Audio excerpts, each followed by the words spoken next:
oppose God are called kafir. So the istilah,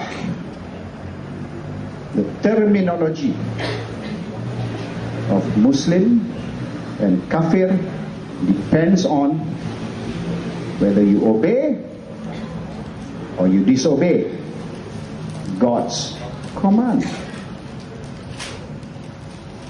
And the Quran is very specific.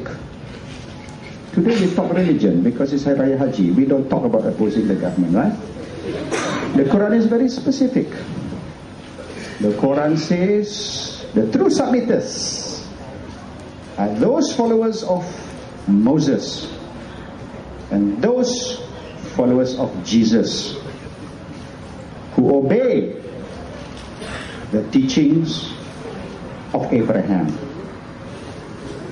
What is Hari Raya Haji? Hari Raya Haji is the Hajj of sacrifice. And what do we sacrifice?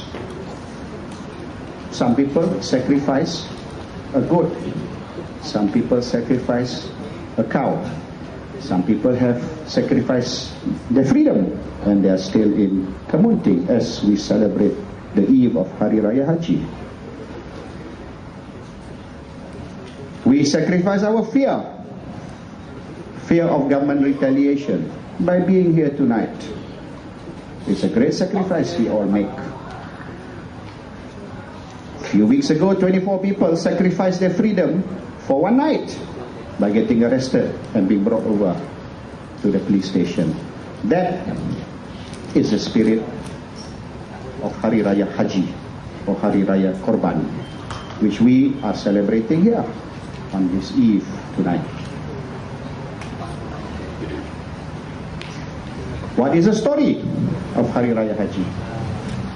The story of Hari Raya Haji is the son of Abraham and the sacrifice Abraham was going to make on the command of God, and the sacrifice was replaced with the sacrifice of an animal. Hari Raya Haji, which we will be celebrating tomorrow together as Malaysians, is all about Abraham, and it is all about sacrifice.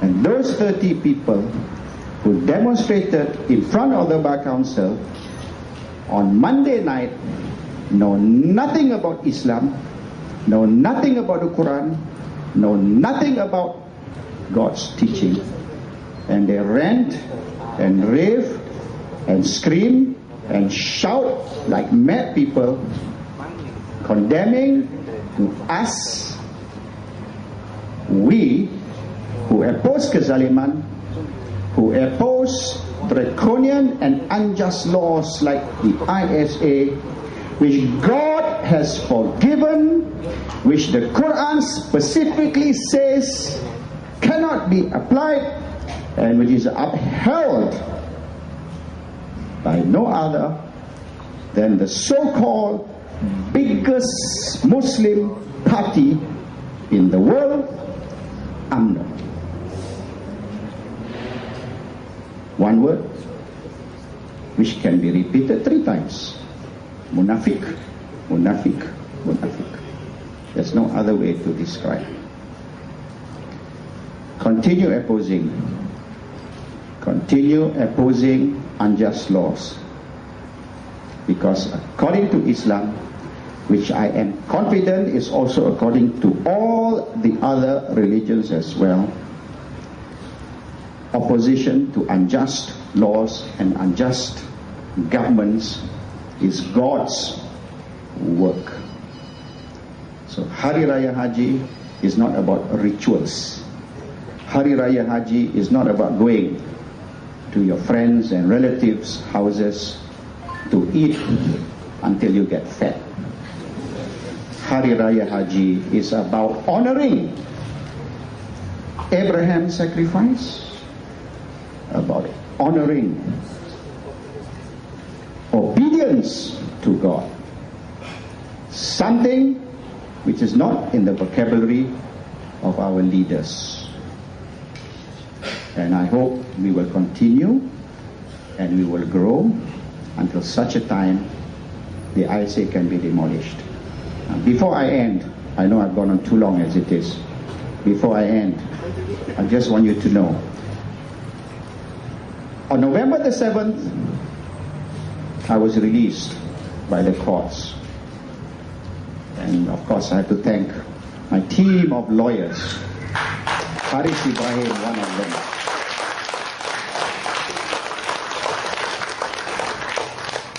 They have done something which has never been done before in the history of the ISA. They have challenged Section 8B of the Internal Security Act and won. We never thought that would happen.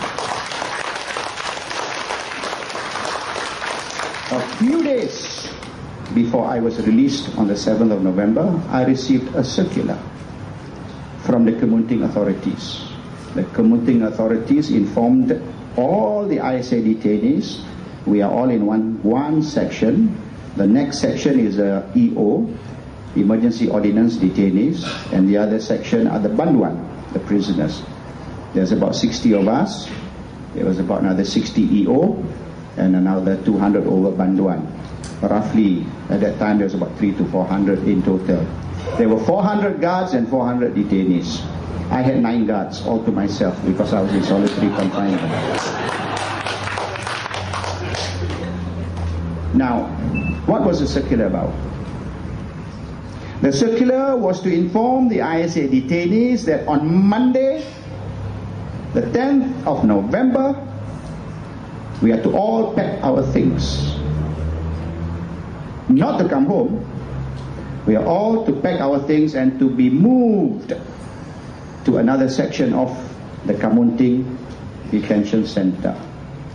We will temporarily be housed in this new, rather old section which has been painted to accommodate all the ISA detainees. And the existing section for the ISA detainees will be demolished. No, they are not demolishing because they're sending us home. They are not demolishing because they are abolishing the ISA. They are demolishing it because they're going to build a new multi-story complex that can house many, many more times the number of detainees that we have now. They are preparing for the next election. UMNO has done a post-mortem. UMNO said they did very badly in the 8th March general elections because of bloggers, because of the internet, like Haris Ibrahim lah. So before the next election, 2012 or 2011 or 2013, there'll be a new Operasi Lalang. Probably this time they call it Operasi Rumput, and they will pack all the bloggers, Bernard, Sam Harris, and everybody, and we'll all have a 2-year party in Kamunting. If the ISA is still around, the next election, many of us will not be free to campaign in the election. The ISA will be used to frustrate the opposition effort to deny Barisan Nasional a 2/3, or to maybe even better than that, to form the next federal government. The ISA is a political weapon. The ISA is to ensure that UMNO continues to stay in power. After 51 years, they want to stay in power another 51 years. If we want to dismantle Barisan Nasional, if we want to dismantle UMNO, if we want to dismantle the kezaliman that we have got to endure, then we have to dismantle the ISA. That is the bottom line to the whole thing. I hope they do not win the appeal. They are appealing my release. They are appealing the court's decision. They want me back. Probably the good thing is that I'll be moving to the new multi-story complex and not that old building anymore. Thank you very much. Salam sejahtera. Selamat Hari Raya.